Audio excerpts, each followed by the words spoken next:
Macintosh Portable restoration. This part I'm going to go through the operating system and the software. So this Macintosh Portable right here, this one is actually the one I washed. I actually didn't expect this one to work because it didn't power on at all, but then I just did kind of like a YOLO moment with just putting all the capacitors on just to see if it works. So I did do kind of a sloppy job, but then it ended up working. So I might go in there and kind of tidy things up a bit later on, but for now I think I'll just leave it as it is. But one thing is that the floppy drive for this one, the floppy drive, this is a 20 pin. I think this is exclusive to the Macintosh Portables. This one can't auto eject. I think there's something wrong with the motor or something with the capacitor that doesn't allow the motor to kind of eject the disc. It can read and it can insert because that's just a spring-loaded thing, but it can't eject. But good thing I have two other portables to get a donor floppy from. But if I get those working, so then I lose one Macintosh Portable with only with a half working floppy. So the chances of getting them fixed is pretty slim in the first place, but since I got this washed board working anyways, so I guess the chances are always there. So here is the back side of the portable. This is a battery cage. I actually have the battery I'm currently fixing right now. I got to take apart. This is the Cyclone battery. I tried to take this apart, but then these are totally sealed. You can't take this apart. I tried to take it apart, and it's pretty much every single thing is glued in, and then I don't even think they're fully sealed, so that's why I did the electrical tape, because I kind of got scared and got paranoid.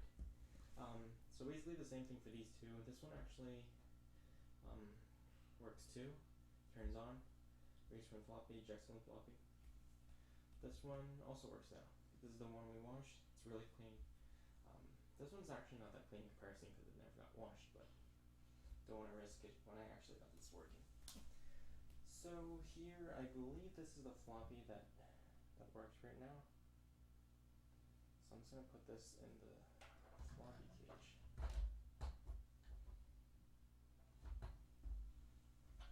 Plug in the wire. Oh, I actually might not be able to see this. Okay, we're going to have to take out the keyboard cover. And that's just the cheap balance light. It's pretty cool.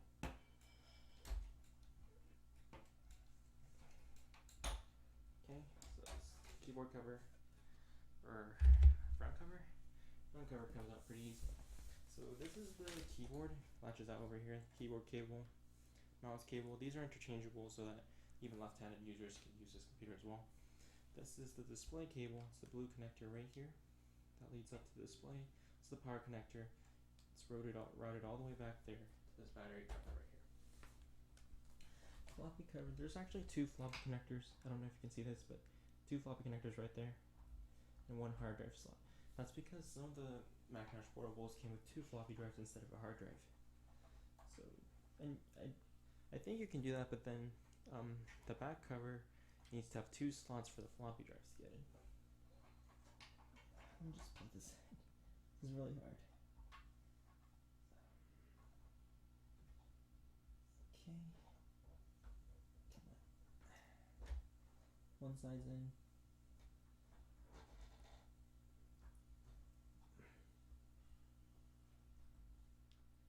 I think that's it. Yeah. Okay. So, okay, now the floppy is in. Let's go back to the computer.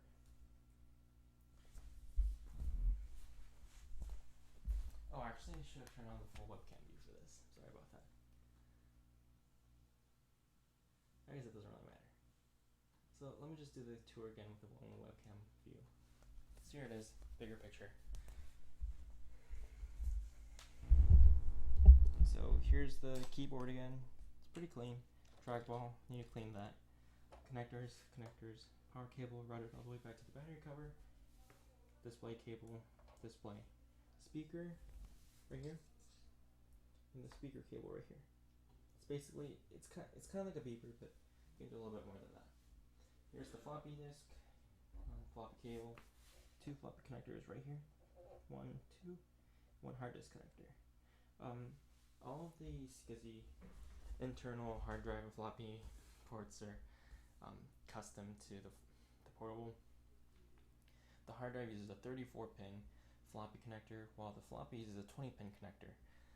I honestly don't know why Apple did that, but the 34-pin SCSI connector does contain a power connector included with it, so it doesn't need a Molex. So that might have been a reason, but I don't think it was worth it due to the fact that you can't find any 34-pin connectors anywhere today. Well, at least under $100. All the 34-pin connectors, the owners know they're really rare, and they sell them for over $200, which is not good for people that just do this for a hobby like me. Okay then, let's go back to the computer. I'm not going to be putting back the keyboard cover because I'm actually kind of afraid the computer won't work, so I might have to do some tinkering. But here we are. So in order to set up the operating system and everything, obviously you'll need a floppy disk reader. Thankfully, you can find a lot of these on eBay for about $8. But instead of buying the Chinese unbranded ones on eBay that are new, I actually recommend buying an old 1990s IBM USB drive or anything else, HP. I don't even know if they made it, Compaq. Anything from a reputable brand. Old drives, I don't think it really matters. Just don't buy the most recent one, because also with floppy disks also weren't as reliable in the 2000s, started from like late 1900s and 1990s and 2000s. Floppy disks also got very reliable due to the fact that the demand for them were dropping pretty quickly because of CD and DVDs. So it's probably the same with floppy drives. I don't even know why there will be companies making floppy drives right now, but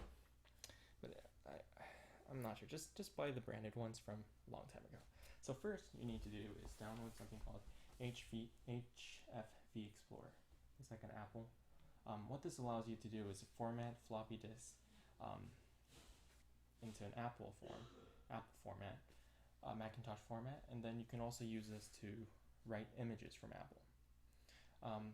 But it is good to know that you can only flash .dsk images. Where are they?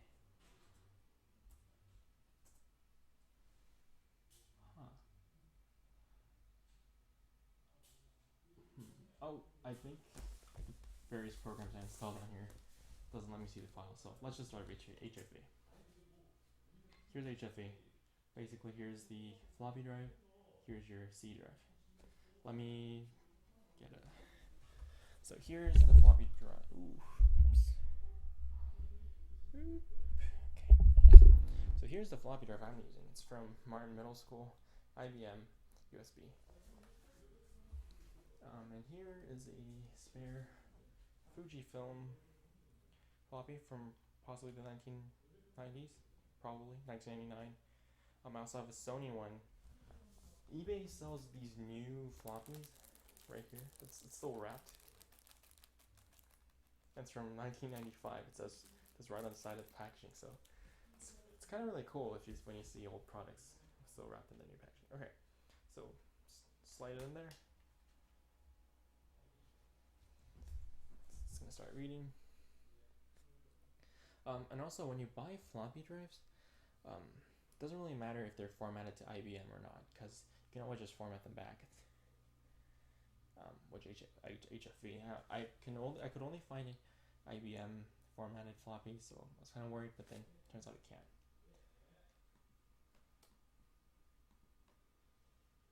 And of course, I forgot to switch to this. Okay, so the HFV is right here. HFV Explorer, looks like an Apple. DKS images. These are all the images I have. HFV Explorer, start up the floppy disk, makes the binding sound. as you can see, the A drive, which is the floppy, C is their C drive. So you can press File, open Volume, and you can open any DKS, HFV, and HFX files. I couldn't find any HFV or HFX files, so I only have DKS. Here's the System 7.5.5 boot. But anything above 7, I mean like 7.01, 7.55, I've heard those are very, very laggy on Macintosh Portables. And I've actually ran them on the floppy disks, and then they're very, very slow. And then you can't fit all the programs on a 1.44 megabytes, so it doesn't have any programs. It's like bare bones minimum. You just boot it, and that's it. And also, it takes a long time to boot for some reason. I don't know. So 6.0.8 is the perfect operating system for the Macintosh Portable. It's the latest of the Series 6, System 6. It has all the features you'll ever need. Probably has support for all the old Macintosh vintage software. That's all you need. So here we are. Here, and then we open the volume, and then here it is. Look at all this. So Teach Text is like a text editor. It's like Notepad for Windows, for Macintosh. Install scripts. You can install this onto a hard drive if you have it. I actually did purchase a hard drive. It's right here. It's a 50 pin. I just need to get the 34 pin to 50% adapter. I'm probably gonna make it with ribbon cables. Maybe I'll do a live stream on that app too. So this is a I forgot how much this was. I think 120 megabytes. Probably 120 megabytes. Yeah, and these Quantrum ProDrive VLSs, these were actually take up less power than the actual Connor drives in here. Connor drives were like 260, 250. This only takes about 230 milliamps, so it's better. It'll spin up with only the battery. Some people buy like old IBM drives, and they're too power hungry to be run on the portable. So it's good to know the fact that they're 50 pin, that they're the same power characteristics or lower. So actually, we didn't even have to open the volume here. You could have just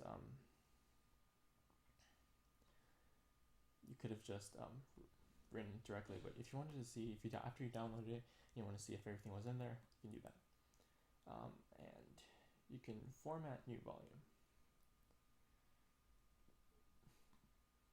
Format floppy A. And you can also check if your floppy is floppy A by going to this VC. Floppy disk drive A. So I'm gonna format floppy drive A. You can name whatever you want, but the name gets you can name it whatever you want. But the name gets erased. I mean, the name gets replaced with the volume name anyway, so it doesn't really matter.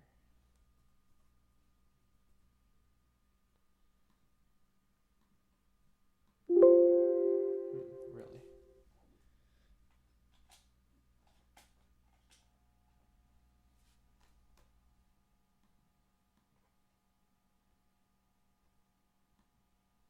Alright, it's reading the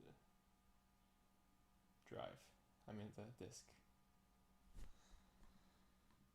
Okay, format new volume. Floppy drive selection. Floppy drive A. Really? Okay. Eject, reload. This is weird.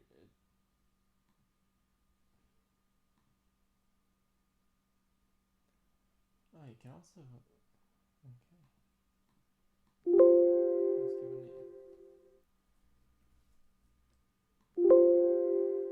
Why was this? Okay. I'm gonna try replacing the USB port to USB 3.0.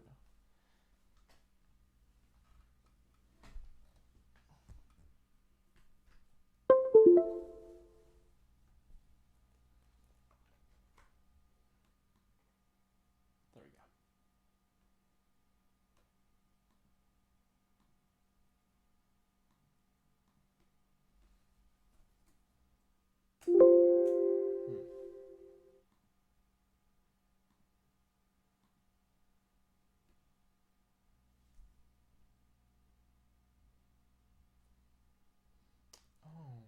That's weird. This disk might be damaged, actually.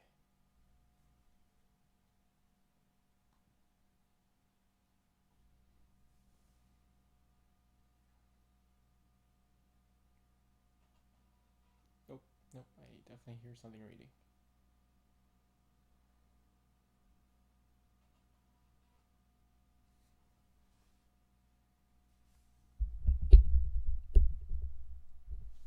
Let me put the microphone on top of the place I'm filming so you guys can hear the floppy drive.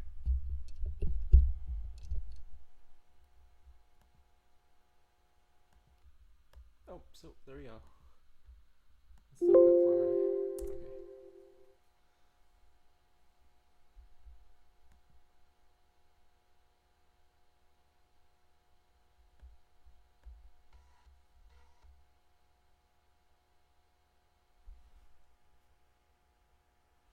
Okay. Okay, format complete. Alright, let's see if this works in HFV now. Okay, come on. Okay. File. Format new volume. Floppy drive A. Please format. What? Okay, let me try restarting this. I might have to restart as administrator. That might be the problem.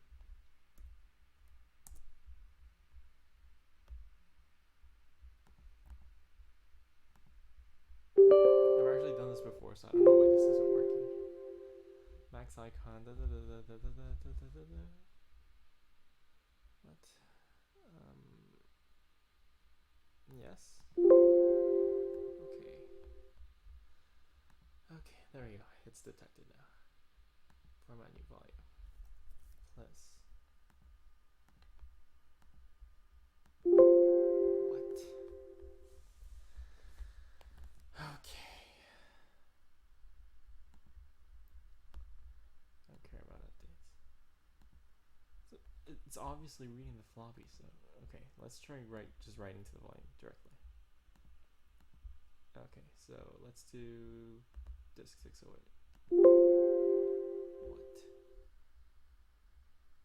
What is this?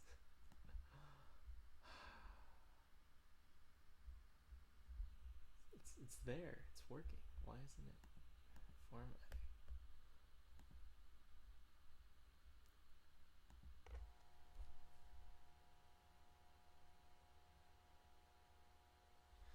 Let me try a different disk.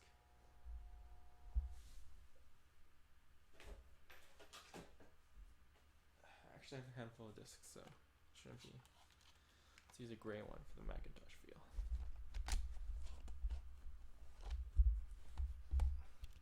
It's the gray one, gray Fujifilm, same brand.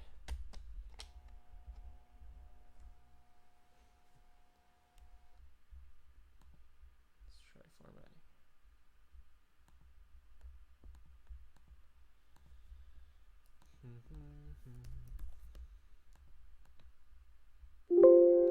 Okay, let's try refreshing.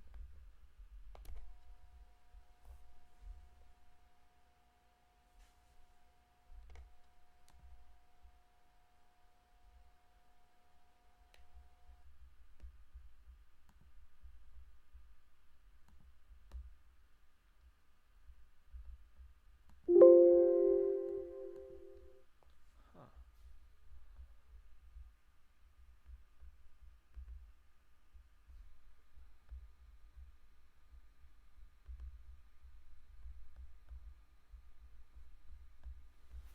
I honestly don't understand why this is happening.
I've noticed that the head isn't reading though.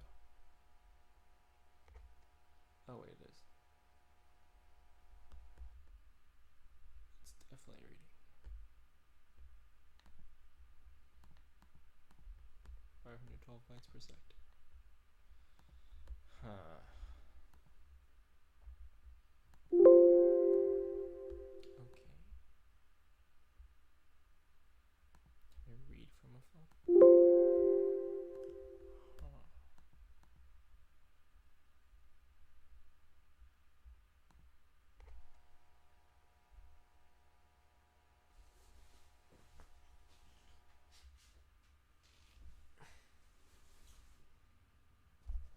Let me try loading a known working disk. See if that works.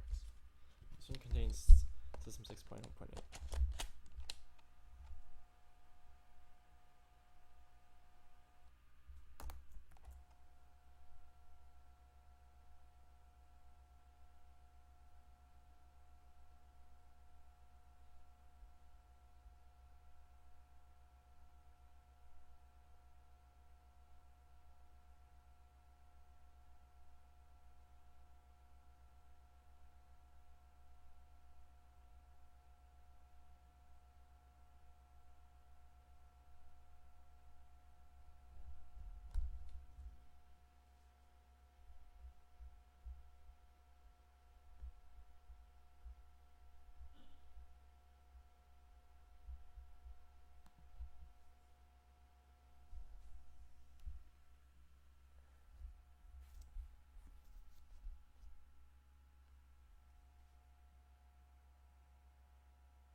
I'm actually going to try rebooting the computer.